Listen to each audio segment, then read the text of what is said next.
Hey, I'm Bailey Martin. And I'm Akia Hayden. This is WTHS for Friday, October 24th, and here are this week's top stories.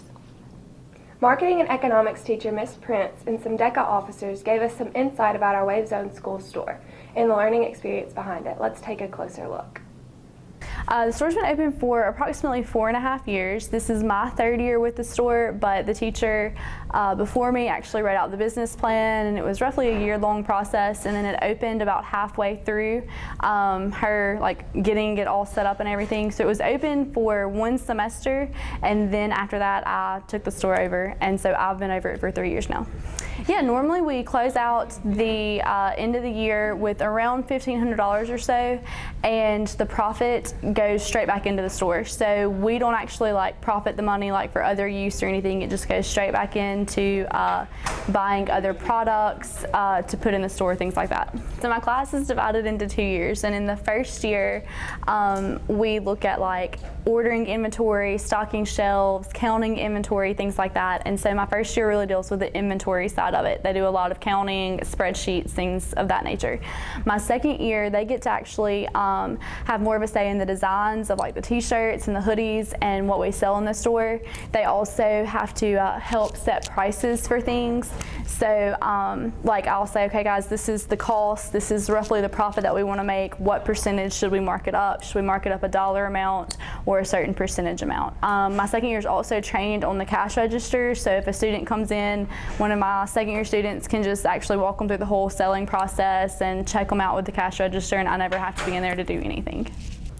In the school store, we have a lot of different things. We have sweatshirts, and then long sleeve and short sleeve t-shirts, required reading books, and school supplies. The school is beneficial because sometimes it's hard to find school shirts that are reasonably priced, and it's really right in the students' hands, so they can just come by during lunch and pick up a shirt if they need one for the game or the pep rally or whatever we have going on. Being a second year has its perks because first off, you don't have to set up the school store.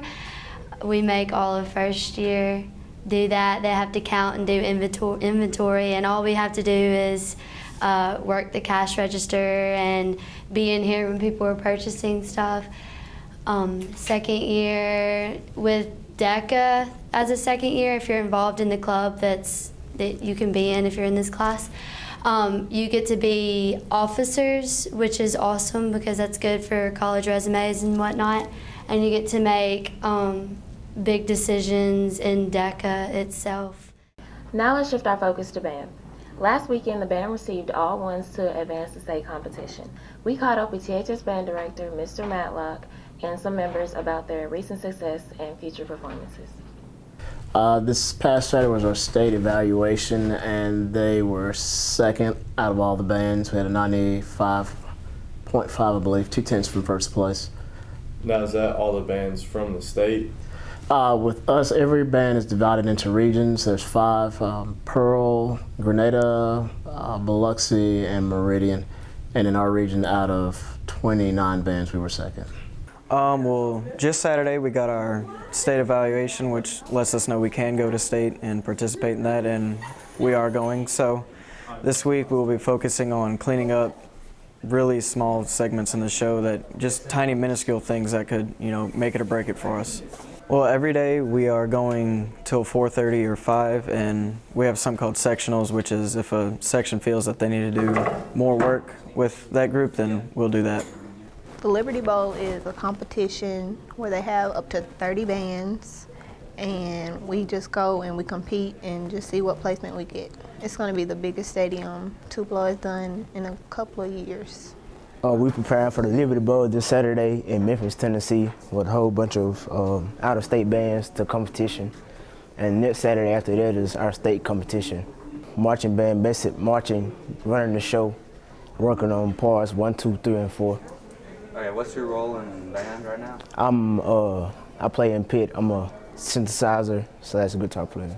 Well, with us getting all ones, that qualifies us for state championship in Clinton. So we're pretty excited and pumped about that, getting ready. But our biggest challenge is actually this coming Saturday. We're going to the Liberty Bowl for what's called Bandmasters Championship, where it's a about 5 states that's going to be in this, and just being in a venue that big is going to be awesome for the kids. Are you freezing in the mornings and sweating in the afternoons? Well, here's JT and Antonio to give you this week's crazy 7-day forecast. Thanks, Ken Bailey. Here's this week's 7-day forecast. Tonight we have a away game at DeSoto Central with the high being of 74 and the low being of 48. This weekend we'll have pretty fair weather with the highs being in the lower 80s and the lows being in the mid 50s. In the beginning of the next week, the highs of 80s and the lows of 50s. In the end of the week, the highs of 75 and the lows of 44. There'll be plenty of activities going on next Friday with Halloween, Senior Night, and Midnight Madness. With the temperature dropping, it'll be the perfect time to grab a pumpkin spice latte and bring out those big sweaters and Uggs. That's your 7-day forecast. Back to you in the studio. Thanks for tuning in to WTHS. I'm Bae. And I'm Kia. Be sure to join us next week.